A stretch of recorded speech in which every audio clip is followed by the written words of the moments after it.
Alrighty, we are back, and this is Eric. He's going to be helping me today. But I am actually doing my brake line video now. I won't be doing the fronts, but the front is almost exactly similar to the rear. I did the fronts already. I'm going to go ahead and show you the process for the rears though, and I can explain the fronts quickly. To start this off, you're going to go ahead and need needle nose pliers, probably a pretty fine pair. Next, you're going to be needing some clear tubing, and then also a bottle to catch the brake fluid in. You'll be needing a set of wrenches. I use ratcheting wrenches because it makes it a little easier. You can use any though. You're gonna need your brake lines. These are Z1's brake lines, the stainless steel braided, and then some kit as well that should come inside the brake line kit, but haven't done them for so long. I had to go buy some new stuff. First, let's go ahead and get those tires off after the car is jacked up. Once you're in the wheel well, what we are looking for back here is this squishy line right here. This bendable line right here in the rears is what you will be replacing, including this area where it kind of connects and has an attachment. This is usually where they put a banjo bolt instead, connected into the back of the brake caliper down here.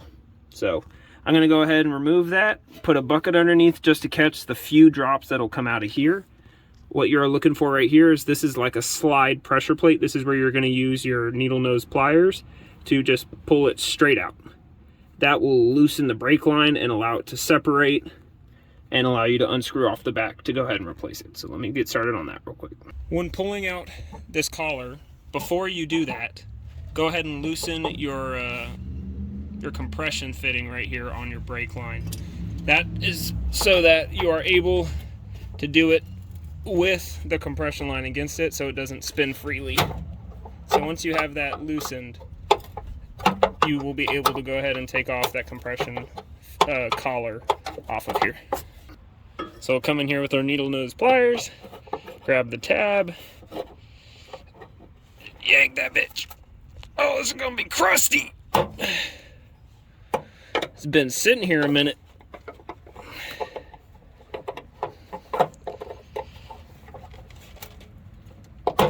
Alright. If it's stuck under a bunch of crust like mine was, go ahead and take a flathead and wedge it underneath of it if you're able to. Clean out some of the crust along the edges. Try to break it loose just using the edge, because this stuff is pretty nasty in a wheel well. It'll probably be stuck under there really strongly with a lot of tension. Use your brake line right here with a flathead just to wedge it just a little bit to get it started right there, and it will start to wiggle itself off just a little bit. When it's wet, you know you hit the right thing. There you go, take that off. This is where you're gonna need your bucket to go ahead and unscrew this fully and put it underneath. A little bit will fall out, but it's not gonna come spurting out. All right, once you unscrew this will drop free.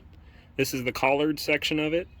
It'll only drip a little bit, as you're saying. It's not gonna come flowing out. I just put a paper towel down here. You can put a bucket, whatever you'd like. But we're gonna go ahead and switch this out pretty quick so it can just stop leaking. Go ahead and wipe off your threads up here when you get the chance. I go ahead and just put the first part of my brake line on this back part just to get it to stop dripping, and then I go ahead and work on the front. So bring it around back here. Push it up and through like this. And go ahead and thread that in. So on this plate, there are slight indentions, and the hex screw underneath actually sits up in those indentions, and that's to allow you to be able to screw this top part without the bottom part spinning freely. So make sure it sits up in there and screw it down all the way. There's a hard and a soft part to this line. The soft part is down below, but then there's a hard part right here that's routed around back.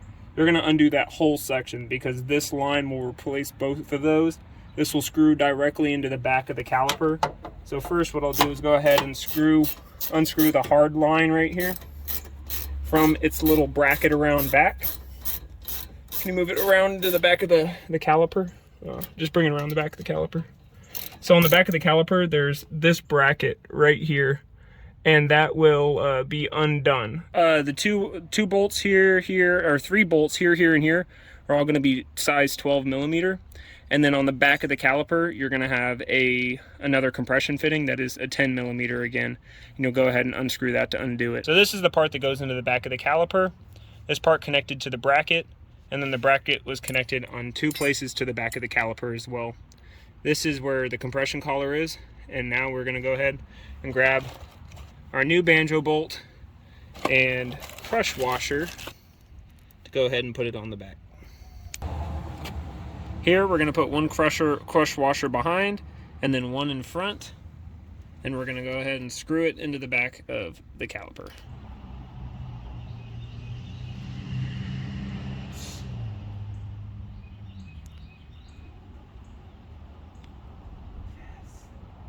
Big grab.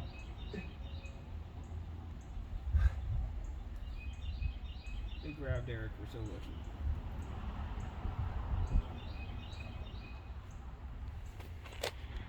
Squirrel orgy. It'll crush these washers and your leak will be sealed. You're going to go ahead and move over now to get your collar back onto up here, this top section up top. When you put this on, you want to make sure that the hex parts on the bottom of your brake line fit flat into the indentions on either side here. They'll be flat and flat, and you make sure it wants to fully seat in there. If you don't fully seat it, this collar won't go in. Sorry, this collar won't go in. What I do is I take my 10 millimeter and I use this to turn it until the faces on either side here are flat. And you see how it just popped into place? That is what you're looking for. You're looking for it to fully pop into place. After that, you can take your collar and push your collar into place right here, and then give it a few hits. Go grab a mallet and go ahead and just hit it into place right here. When putting this collar on, make sure you get it far enough so that the edge of this collar here sits underneath of your brake line collar. You need to push it all the way in. Once that collar's put back into place, you can go ahead and fully tighten down this top collar so that it presses into your new brake lines. Now all we got to do is go ahead and bleed our brakes. With these sports brakes, you got bleeder valves on both sides. Make sure to do both of them. You only have to bleed your back brakes because the air wouldn't have reached up into the line in the front brakes. Once you've screwed all that down and gone ahead and turned your car on and pumped the brakes, make sure it doesn't feel squishy at all. Make sure it feels tight. My braking distance is like that far. It's the same thing on the other side. And on the fronts, it is literally almost the same exact thing. Let me go ahead and turn my wheel.